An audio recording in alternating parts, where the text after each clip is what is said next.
नमस्कार सभी को मेरी ओर से। आज जो मैं बात आप लोगों से करने जा रहा हूँ वो बहुत ही ज़रूरी और बहुत ही विवेक जगाने वाली है। इसको कृपया बड़े ही ध्यान से सुनें। अभी जैसे कि हम सबको पता है हमारे देश में ये महामारी कितनी तेज़ी से फैल रही है। दिन प्रतिदिन बहुत तेज़ी से ये बढ़ रही है। पर इस माहौल के बीच भी कुछ समुदाय के लोग हम कह लें या कुछ इंडिविजुअल, कुछ प्रत्येक व्यक्ति हम कह लें, उनकी विचारधारा ये है हमारा ईश्वर, हमारा परमात्मा या हमारा अल्लाह हमारे साथ है तो हमें कुछ नहीं होगा। हमें अपनी तरफ से किसी भी तरीके की सावधानी बरतने की ज़रूरत नहीं है। जो करेगा हमारा अल्लाह करेगा, हमारा भगवान करेगा, हमें किसी से डरने की ज़रूरत नहीं है। ये सोच बड़ी ही ख़तरनाक है। मैं आपको समझाऊंगा कैसे, आपको बताने की कोशिश करूंगा कैसे। उस पर आपने अपना विवेक लगाना है पूरी तरीके से। सुनी सुनाई बातों पे बिल्कुल ध्यान नहीं देना है। तो लेकिन ऐसे बोलने वाले लोग भी बीमार हो रहे हैं। पूरी की पूरी एक समुदाय, या हम समुदाय की हम बात नहीं करेंगे, प्रत्येक व्यक्ति इसकी चपेट में, कोई भी कहीं भी कभी भी इसकी चपेट में आ जाता है। ये कोई धर्म मजहब नहीं देख रही है। तुम कितने ही नारे लगा लो हमारा भगवान हमें बचाएगा, हमारा परमात्मा अल्लाह हमें बचाएगा, फिर भी तो तुम पकड़ में आ रहे हो ना इस बीमारी के। जो इस बात के नारे लगा रहे वे भी पकड़ में आ रहे हैं इस बीमारी के। और ऐसे नारोबाजियों को देख करके ऐसी विचारधाराओं को कतई अपनाने की ज़रूरत नहीं है। देखिए ये किस प्रकार के लोग हैं। ये अपने आप को भक्त तो कहते हैं, अपने आप को अल्लाह के मानने वाले भी कहते हैं, पर ये असल में भक्ति नाम की चीज़ को ज़रा नहीं जानते। ये उस अल्लाह को ज़रा नहीं जानते, ये उस भगवान को ज़रा नहीं जानते। अगर जानते तो ऐसा कदापि नहीं कहते कि हमें कुछ करने की ज़रूरत नहीं है, हमें अपनी ओर से सावधानी करने की ज़रूरत नहीं है, हमें हमारा जो है खुदा बचाने के लिए बैठा है। बिल्कुल ठीक बात है, खुदा बचाने के लिए बैठा है, वो तुम्हें बचाने के लिए बैठा है। पर भाई अगर डूबते हुए आदमी को कोई हाथ दे और वो डूबता हुआ व्यक्ति अपना हाथ ही ना ऊपर करे तो उसे बचाना असंभव है, उसे बचाया नहीं जा सकता। चाहे तुम अपना कितना ही लंबा हाथ कर लो, उसे नहीं बचाया जा सकता। ठीक इसी तरीके के ये लोग हैं जो कहते हैं हमारा खुदा रक्षा करेगा और निश्चिंत होकर सब कुछ करते हैं, लापरवाही पूरी बरतते हैं। ये ठीक उसी तरीके के लोग हैं। इनके खुदा ने हाथ लटका रखा है इनको बचाने के लिए, पर ये मूर्ख अपना हाथ उठाने को राजी नहीं है। वो भी क्या कर लेगा। अब देखिए ये परीक्षा वाली बात हो गई। ये अदना इंसान, इसकी इतनी औकात नहीं कि उस मालिक की परीक्षा ले सके। वो भले ही ले अपने जीवों की, पर इस इंसान की इतनी औकात नहीं कि ये उसकी परीक्षा ले सके। पर भक्ति में भी इंसान अंधा हो जाता है। उसे असल भक्ति का मतलब ही नहीं पता, असल इबादत का मतलब ही नहीं पता कि होती क्या है ये। अगर पता हो तो ऐसी हरकत कभी ना करे। जीसस ने, यीशु भगवान ने, उन्होंने सदा अपनी प्रार्थना में एक लाइन ऐड करी है। जो यीशु हैं, जो जिन्हें जीसस भी लोग कहते हैं, उन्होंने अपनी प्रार्थना में एक लाइन सदा ऐड करी है कि हे मालिक, हम तेरे बच्चे हैं, हमारे गुनाहों को माफ़ करना, और ये ध्यान देने वाली बात है, और हमें कभी किसी परीक्षा में ना डालना। ये उनकी प्रार्थना में हमेशा रहता है। और यही वो अपने अनुयायियों को कहते हैं कि ये प्रार्थना जरूर करे कि हे परमात्मा, तू हमें किसी परीक्षा में ना डालना। जब हम उस परमात्मा से ये कहते हैं कि हमें किसी परीक्षा में ना डालना, तो क्या हम इतने बड़े हो गए कि उसकी परीक्षा हम लेंगे? नहीं भाई, ये बिल्कुल ठीक उस परमात्मा की, अल्लाह की परीक्षा लेने जैसा ही है। और जब भी इंसान अपनी औकात से बाहर जाएगा, अपनी हैसियत से बाहर जाएगा, अपनी सीमा से बाहर जाएगा, तो भुगतान करना पड़ेगा। जैसे कि हमें दिख रहा है लोग भुगतान कर रहे हैं। तो हमें विवेक से काम लेना है। कई बार क्या होता है, हमें मन की चाल समझ ही नहीं आती है। ये जो विवेक नाम का जो गुण है, ये परमात्मा के घर से आया है। इसे परमात्मा की दी हुई देन समझो। और ये जो अहंकार है, घमंड है, भैया ये शैतान के घर से आया है। अब तुम ये ही फ़र्क नहीं कर पाते कि किसकी आवाज़ हमें सुननी है। इंसान आवाज़ सुनता है जो शैतान के घर से आया है, अहंकार, उसकी आवाज़ सुनता है। भक्ति में भी इसे ये समझ नहीं आता कि मैं अहंकार की आवाज़ सुन रहा हूँ और विवेक की आवाज़ को अनसुना कर रहा हूँ, जो कि परमात्मा के घर से आया है। गुण, ये गुण है उसका, जो कि उसने अपने बच्चों को दिया है ताकि वो मुसीबत की घड़ी में निर्णय कर सके। जानवर में और इंसान में यही फ़र्क है, बस एक विवेक का। अगर इंसान से विवेक नाम की चीज़ उड़ा दो तो उसमें और जानवर में रत्ती फ़र्क नहीं। आज ये जितनी सभ्यता है, समाज बसा है, विवेक के कारण ही बसा है। हमें पता है कि अगर हमारी एक स्त्री के साथ बंधन हुआ है, शादी हुई है, तो हमें पर स्त्री पे नज़र नहीं रखनी। ये क्या है?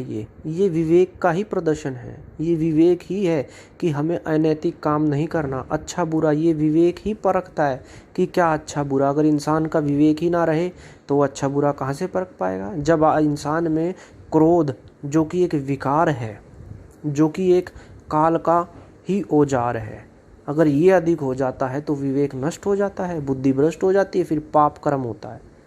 तो विवेक को जगा के रखना है।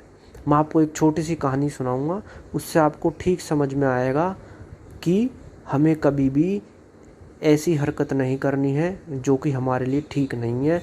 हम कोई नहीं होते उसकी परीक्षा लेने वाले, उस मालिक की। भक्ति के अंदर भी भक्त सब जानता है।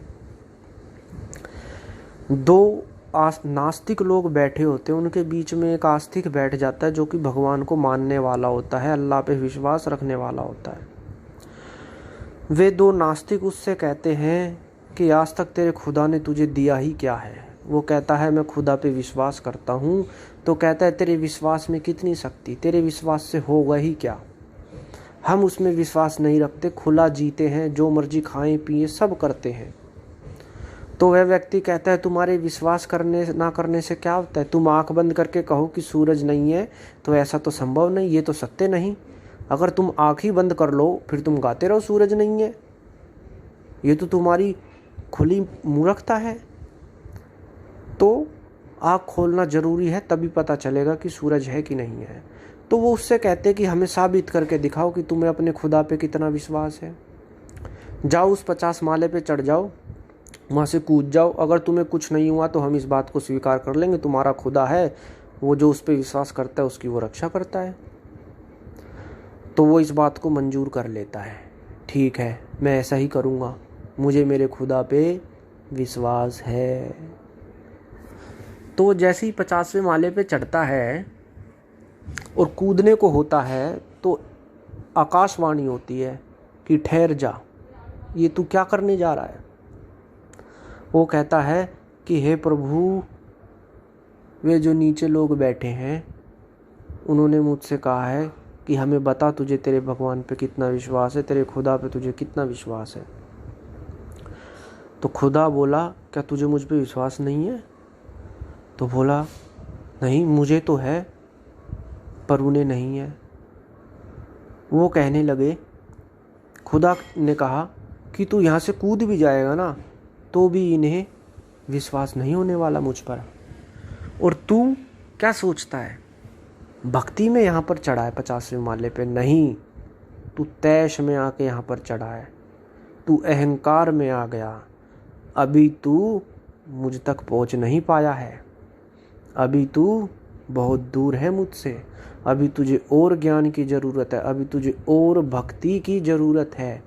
उसने तेरे विश्वास पे चोट लगाई तो तू सोचने लगा इसने मेरे विश्वास पे चोट कैसे लगाई। अभी तेरे और मेरे बीच में तू खड़ा है, जब तक ये तू मिट नहीं जाएगा तब तक तू मुझसे कभी नहीं पहुंच सकता। तुझे ये मैं खोना होगा। यदि तेरा मैं ही नहीं होता तो तू आज इस 50वें माले पे होता ही नहीं, तू उनको अनसुना करके निकल गया होता, क्योंकि तू केवल मुझे पाना चाहता। तुझे समाज से क्या लेना, संसार से क्या लेना। जिसे मुझे जानना है वो अपनी यात्रा खुद करेगा। तू किस किस को यकीन दिलाता रहेगा? कल को आगे तुझे 4 बंदे और मिल जाएंगे, फिर तुझे 50वें माले पे चढ़ा देंगे, फिर तू वहाँ से मेरी परीक्षा लेगा। तू असल में अपने विश्वास की परीक्षा नहीं, तू मेरी परीक्षा लेने चढ़ा है। ये बात सुन के तो वो भक्त घुटनों पे आ गया कि हे मालिक, मुझे क्षमा करना, मुझ अज्ञानी से इतनी बड़ी गलती हो गई। इस अज्ञानता में मैं ये भूल ही गया कि मैं अपने खुदा की परीक्षा लेने चढ़ा हूँ, जिसने मेरी पग पग पे रक्षा की है, जिसने मेरी पग पग पे रक्षा की है। मैं अज्ञानता में उसी की परीक्षा लेने चला। हे मालिक, मुझे क्षमा करना। तो ये सुन करके वो नीचे उतर आता है आदमी। तो वे लोग बोलते, क्यों डर गए, कूद नहीं पाए? तो कहने लगे कि तुम बात समझ नहीं पाओगे, तुम मेरे खुदा की बात समझ नहीं पाओगे। मेरी भक्ति का उसने क्या सिला दिया तुम्हें नज़र नहीं आएगा, मेरा विश्वास क्या है तुम्हें नज़र नहीं आएगा। अरे वो तो मुझसे इतना प्यार करता है कि उसने मुझे 50वें माले उस छत पे खड़े होके कूदने तक का कष्ट नहीं लेने दिया। मैं तो तुम मूर्खों की बातों में आके 50वें माले पे चढ़ गया, कूदने भी वाला था, शायद कूद के मर भी जाता, पर उसने उस मौत के मुंह से मुझे बचा लिया। उसने मुझे 50वें माले पे खड़ा होने के बाद खरोच तक नहीं आने दी, जबकि तुम दोनों मेरी मौत बन करके आए थे, जबकि तुम दोनों मेरे लिए मौत बन करके आए थे, क्योंकि मैं तुम्हारी बात मानकर अपनी भक्ति पे अहंकार कर बैठा। विश्वास नहीं, अहंकार। मैं अहंकार वश ऊपर चढ़ गया कि हाँ, मैंने इतनी भक्ति करी है तो वो सिला देगा। पर मैं ये भूल गया, जब हम प्रेम करते हैं तो प्रेम में वापस कुछ नहीं मांगना होता। प्रेम में लेने का भाव नहीं, केवल देने का होता है। और मैं तुम मूर्खों की बात में आ गया। और वो खुदा मुझ पे इतना मेहरबान, इतना दया करने वाला कि उसने मेरी मूर्खता को क्षमा करते हुए मुझे सुरक्षित मौत के मुंह से बचा लिया, खरोच तक नहीं आने दी। ये बात सुन के वे दोनों बड़े हैरान हुए। हालांकि उन्हें बात समझ में नहीं आई, पर वो भक्त समझ गया था कि जब हम उस खुदा से कहते हैं कि हमें परीक्षा में ना डाल, तो हमारा भी फर्ज बनता है कि हम भक्ति के नाम पर, अपने अहंकार के नाम पर, दूसरों को दिखावे के नाम पर उस खुदा की परीक्षा ना ले। ये हमारा हक नहीं। भले ही वो हमारी परीक्षा ले ले, उसे हक है, पर हम नहीं ले सकते। अदना इंसान की इतनी औकात नहीं कि वो खुदा की परीक्षा करने निकले।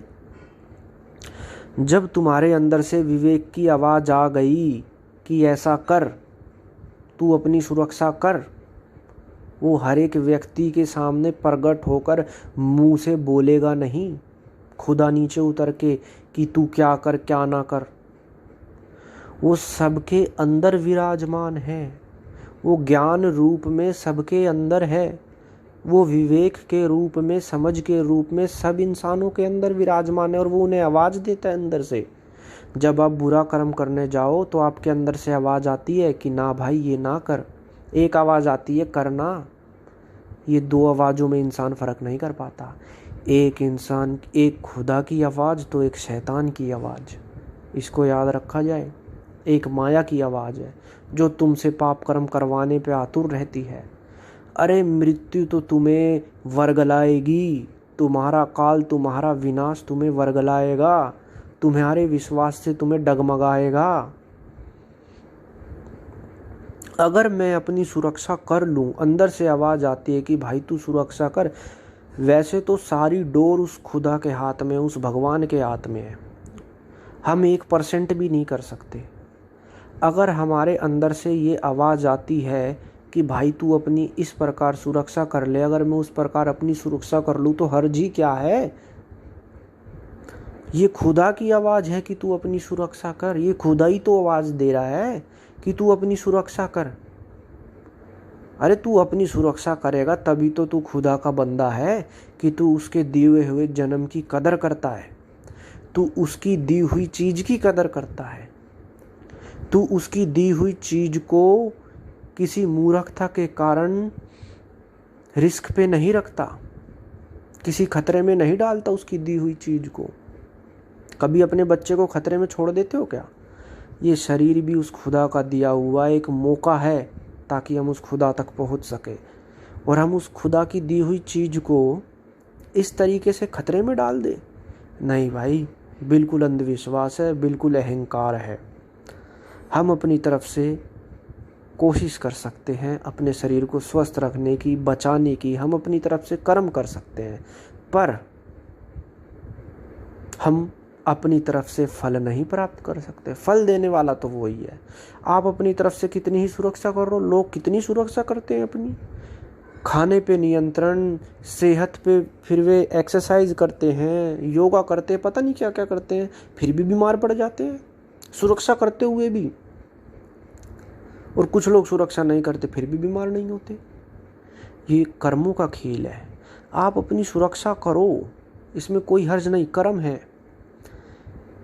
आप इस परमात्मा के दिए हुए घर को, इस अल्लाह के दिए हुए घर को, उसका घर कौन सा है दिया हुआ? ये शरीर, इसकी सुरक्षा करो तो वो खुश होगा। अगर तुम्हारे ऊपर कोई विपदा भी आ रही होगी तो भी वो तुम्हें सुरक्षित कर लेगा। अगर तुम अहंकार में आकर के कुछ ना करो, खुद ब खुद कुएं में जाके गिरोगे, खुद ब खुद डूबते हुए पानी में अपने हाथ दोनों नीचे रखोगे और ऊपर जो तुम्हें बचाने के लिए खड़ा उसको हाथ ही नहीं पकड़ाओगे तो भैया मारे जाओगे। कोई चारा नहीं है। देखो कितने लोग चिल्ला रहे थे हमारा खुदा हमारे साथ, हमें कुछ नहीं होगा, रोग से ग्रसित पड़े हैं। अब पूछने वाला उनसे कोई, भाई बचाने वाला कहाँ गया? अरे मूर्ख, बचाने वाले को हाथ नहीं देगा तो डूबेगा ही, इसमें बचाने वाली की क्या गलती है? तो परीक्षा नहीं मेरे भाई, भक्ति में अज्ञानता नहीं। इस भक्ति से मैं नाम की चीज़ हटा दो। कोई कहे हमें यकीन दिला खुदा पे, हम क्यों दिलाए, हम कैसे दिलाए? हमें किसी ने थोड़ी दिलाया था, उसने हमें खुद दिलाया। कब? जब हमने उसको पाना चाहा, जब हमने अपने मन की सफाई करनी शुरू करी। क्या कहते हैं कबीर साहब, हमारे संत क्या कहते हैं? बुरा जो देखन मैं चला, बुरा ना मिलिया कोय, और मन खोजा आपना, मुझसे बुरा ना कोय। मैं दुनिया में बुरे लोगों को देखने ढूंढा कि देखूं तो सही बुराई है क्या। मुझे घूम घूम के पूरे संसार में घूम लिया, बुरा कोई नहीं दिखा। अंत में मैंने जब अपने अंदर झांका, मुझसे बुरा कोई नहीं था। तो अपने अंदर की बुराइयों को नष्ट करो, उस खुदा के प्रति प्रेम बढ़ाओ। पड़ी पड़ी पोथी पंडित भया ना कोई, और 2.5 आखर प्रेम का पढ़े सो पंडित होए। भैया ये किताब, वेद किताब, कुरान किताबें पढ़ने से कोई पंडित नहीं बनता। प्रेम को जान लो, वो पंडित हो जाता है। तो हमें अपने खुदा पे, अपने ईश्वर पे, अल्लाह पे यकीन रखना है, निर्दोष यकीन रखना है, परंतु हमें मन की चाल भी समझनी है। अहंकार वश आके, घमंड अहंकार, अपनी भक्ति पे अहंकार करके कभी उस खुदा की परीक्षा नहीं लेनी। हम इसके लायक ही नहीं। अगर इंसान अपनी सीमा से परे जाएगा तो दंड भोगना होगा। एक तो पहले ही हम नीच अवस्था में नीच हैं, ऊपर से हम उच्च, जो ऊपर है, उच्च उत्तम है, उसकी परीक्षा लेंगे। जो बंदा पहली क्लास पार नहीं कर पा रहा है वो क्या बीए वाले की परीक्षा लेगा क्या? जो खुद पहली क्लास पार नहीं कर पाया वो बीए वाले से जबान लड़ाएगा क्या? तो भाई खुदा सबके साथ है। अल्लाह खुदा वाहे गुरु, किसी में कोई भेद नहीं, वो एक है। एक नाम का फ़र्क है, जैसे मैं पानी बोलता हूँ, कोई जल बोलता है, कोई तोय बोलता है, कोई कुछ बोलता है, कोई कुछ बोलता है, परंतु भाई प्यास बुझाने वाली वस्तु एक है। उस वस्तु को जान लो, नाम कुछ भी धर लो फिर चाहे। तो हमें सत भक्ति विश्वास से करनी है, अहंकार नहीं। उस खुदा का विवेक हमारे पास है, उसकी आवाज़ सुननी है हमें। वही तो हमें समझा रहा है कि बेटा ये गलत है, ये ठीक है, पर हम जो ठीक है उसकी आवाज़ नहीं सुनते और मन की करने लगते हैं। भाई मन के वश नहीं पड़ना है। मन के मते मत चालिए, मन के मत अनेक, और ले जाए भवसागर में जहाँ लगे न टेक। मन जिसे दोस्त समझ रहे हो भाई, यही काट खाएगा, यही तुम्हारा दुश्मन है। तो इसी के साथ अपनी बात समाप्त करता हूँ। उम्मीद करता हूँ जो मैं बात आप लोगों को समझाना चाह रहा था वो आपको समझ आई होगी। भक्ति को भक्ति की तरह लीजिए, उसको अहंकार मिक्स करके भक्ति को अपवित्र ना किया जाए। खुदा सबके साथ है, वो सबको विवेक देता है, सबको अपनी आवाज़ सुनाता है कि क्या करना है क्या नहीं करना है। तो इसी के साथ मैं आप लोगों से अब विदा लेता हूँ। सब लोग अपना ख्याल रखें, विवेक से काम करें, होश पूर्वक जिए, और जो करने योग्य कर्म है वो किया जाए। सभी मेरे संतों की जय हो। सतनाम।